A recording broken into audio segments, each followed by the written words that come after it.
Hello everybody and welcome back to the channel. It's your boy Shad and we're here with another tier list video for y'all today, except this time we're going to be talking about the Eastern Conference teams in our league. A couple days ago I did the counterpart to this video, which is obviously the Western Conference version, and we talked about it. It got really well received and I really liked making it. So here we are, just exploring some continuity and making sure that we stay consistent with the content on this channel. So yeah, thank you very much for tuning into this version as well. There's no real big announcements, so like, subscribe. We're gonna get into this video. Starting off with the absolute tough seeding, we're talking about the Brooklyn Nets. Now, the Nets are interesting because the whole saga has ended, more or less. Kevin Durant and management have decided to move forward with their partnership. Ben Simmons is still on the team, and Kyrie Irving opted into the last year of his contract, presuming that after this year, he is gone. With the additions of TJ Warren, who is going to add some more scoring versatility off of the bench, just increasing their bench depth in general. They kept Seth Curry. The Nets team on paper looks pretty good. They also got Royce O'Neal to help a little bit with the defense. So, like, if you're ignoring the personality aspect of basketball, or like the off the court aspect of basketball and the availability aspect of basketball, this team looks so primed to be like a number 1 to 2 seed. However, there are a lot of question marks and a lot of red flags. I do still think that their talent is going to carry them a lot. And because of that, I'm going to put them at a 3 to 4 seed. The Boston Celtics are very easy. I'm putting them at a number 1. Much like the Golden State Warriors in the Western Conference video that I did, these guys are the championship favorites coming out of the East again. And it's not like they got any worse. They literally only got better this offseason somehow, which is so incredible that a championship level team can just get better without losing any of the championship pieces. Malcolm Brogdon comes in, adds a little bit more playmaking, adds a little bit more facilitating, adds a little bit more scoring prowess off the bench. And he is someone who has already said, like, yeah, I'm perfectly comfortable coming off the bench and being the sixth man and playing whatever role this team needs. And that is already a good sign. I don't need to harp on them too much. The Boston Celtics are probably going to be a 1 to 2 seed next year. This is where we get interesting, because there are a lot of teams in the East that kind of have a set place, but the middle teams that have caused problems in the playoffs a couple years ago, i.e. the Atlanta Hawks, or teams like the Chicago Bulls who got struck with the injury and COVID hammer, or the Cleveland Cavaliers who also got hit with the hammer, but at the very worst time in the season. As we did with the Western Conference video, I am more than happy going back and replacing teams if I find out that a team being in one place keeps another team that I truly believe belongs in that tier from being in that tier. So, with the Atlanta Hawks, I want to say they are around, tentatively, I'm going to put them at a 5 to 6 seed. DeJounte Murray isn't the saving grace, right? He's just a very complementary piece to what that offense and what that defense is. So, right, he shores up a little bit of Trey's lack of defensive prowess. He also adds in a little bit more on-ball creation so that Trae Young doesn't have to run the heliocentric offense all the time. And it also forces Trae Young into being a lethal off-ball mover, scorer, akin to Stephen Curry, essentially using his own shooting gravity to open up the floor for other teams. I like the aspect of that. I like the thought of that happening with the Atlanta Hawks now that they have a very confident secondary primary playmaker. I said secondary primary, but that's basically what DeJounte Murray is going to be on this team. I think it's going to be a 1A, 1B with Trae Young obviously being the main focal point of the offense and having it run through him most times, but just having DeJounte as a backup option, having him as an insurance option, it's great. I also really love the young guys on this team. I know John Collins isn't all that, but he is still a very solid player. He's an asset, right? And he might not be the greatest player, he might not be an all-star, but he still fits this role and what this team needs of him at this moment. Clint Capella is still there. Onyeka Okongwu is getting better. He showed a lot of glimpses of being a really good defensive small ball 5. I think there's just a lot to be excited for when it comes to expecting good basketball. And you're not expecting the Hawks to make a championship push right now. I don't even think they are expecting to make a championship push right now. But you get DeJounte, you have DeAndre Hunter, you have Onyeka, you have John Collins, you have a nice, really solid young core that most of them have already tasted the Eastern Conference Finals. I like what they are. And for that, I'm going to put them at a 5 to 6 seed. The Chicago Bulls, I want to believe in them. They were a 1 seed for like a week, 2 weeks or something like that last season. They're getting everybody back. They added Andre Drummond off the bench, tentatively. we're going to put them in that same tier of the Atlanta Hawks. And this is gonna be so rough because the Cavaliers are up next and I have to rank them. And I also think they're gonna be a 5 to 6 seed. But let me explain the Chicago Bulls thing real quick. So with Chicago, like I mentioned before, they got struck with the injury hammer and the COVID hammer hard.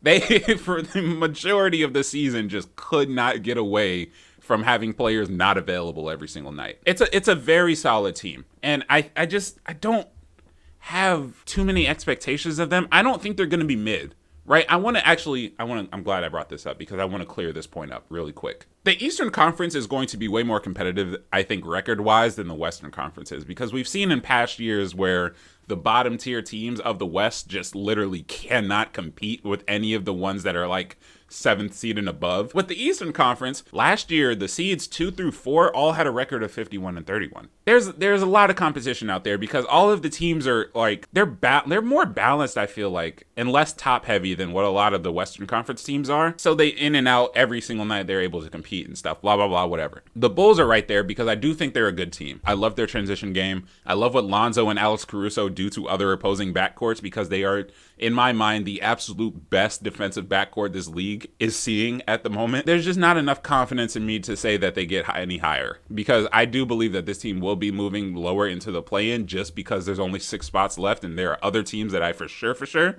think that are better. The Cavaliers are also here. For spacing's sake, play-in. I actually really enjoy watching the Cleveland Cavaliers play. Darius Garland is one of my favorite young point guards in the league right now, just point guards in general. And I think Evan Mobley is going to grow into a spectacular 7-foot power forward talent. And we obviously know what Jared Allen does. He's an all-star. He is a 15, 16, and 10 type of guy who's going to add a lot of interior presence on the defensive end and on the offensive end as well. There's a whole thing with Colin Sexton right now, so whatever they get back from him, if they get anything back, or if he comes back to the team on a new contract, there's a lot up in the air for that. But I think right now, just because they're a tiny bit younger than the other two teams in that 5 to 6 tier, I'm going to put them in the play-in. I don't necessarily believe it. That's the problem that I'm hung up on. I don't think that they're going to be a play-in team, but I simply cannot move any other team out of the top 6 because the other two, I'm sure you can all guess where it's going to go. And we also have another surprise team that's probably going to ruin everything else. There is a lot, man. The East sucks.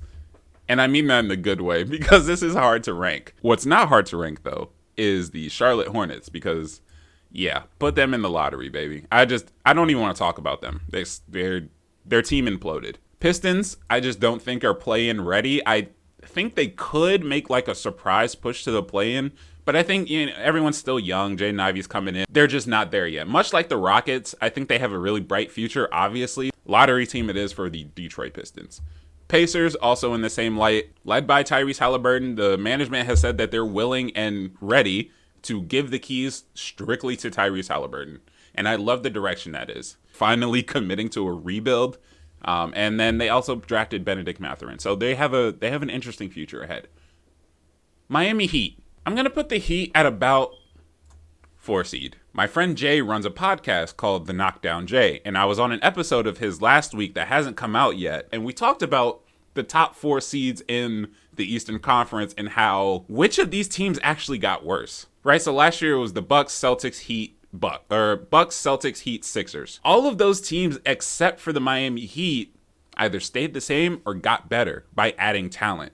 The Miami Heat lost PJ Tucker. And while I don't think the Heat got like too much worse, it's just relative to the other competition out there. So I think they're going to drop a seed or two. Yeah, man, it's hard. This Eastern Conference list is so hard already. Good Lord. The Toronto Raptors. This is where we're going to see our first move because I do firmly believe in the Toronto Raptors. I really love Scotty Barnes. I think I'm just so enamored with the construction of the Raptors roster because they're doing hey, if we just get everyone 6'8" that can somewhat dribble the ball, somewhat shoot the ball, and play really good switching defense on literally any position that we ask of them, we're going to be good.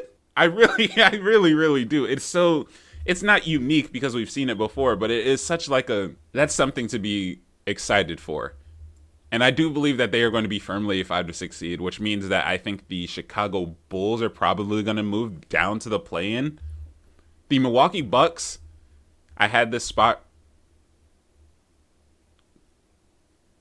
I thought I was going to come up here. I thought the video was going to be a breeze. I thought I was just going to fly through. And then the reality hit me like, oh shit, there are only 6 guaranteed playoff spots. Shout out Giannis, man. I don't know if I really have to harp too much on why the Bucks are going to be like another heavy West or regular season team, because they always are. They lost Brook Lopez for a large chunk of the season. And because of that, he was forced to, and when I say he, I mean Giannis.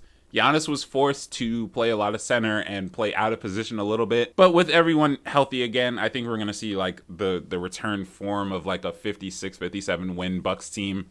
Last year they only won 51, but like I'm not too worried about that. And I just think like their championship run meant so much. I don't think they've gotten much worse from that point. So I do believe that they're going to be up there with the Boston Celtics at a 1-2 seed pretty comfortably, actually. Put the Knicks in the lottery, man. I don't give... Ooh, I don't care. I'm going to put the Knicks back because I want to do them last. Magic are going in the lottery. The Sixers are interesting because they actually did get better. And while I think they can make a push for a 1-2 seed, holy hell, man. Where do I put the Sixers?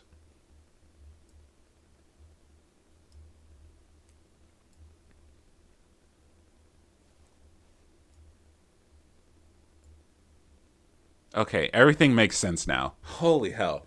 All right, so why are the Sixers a 3-4 seed?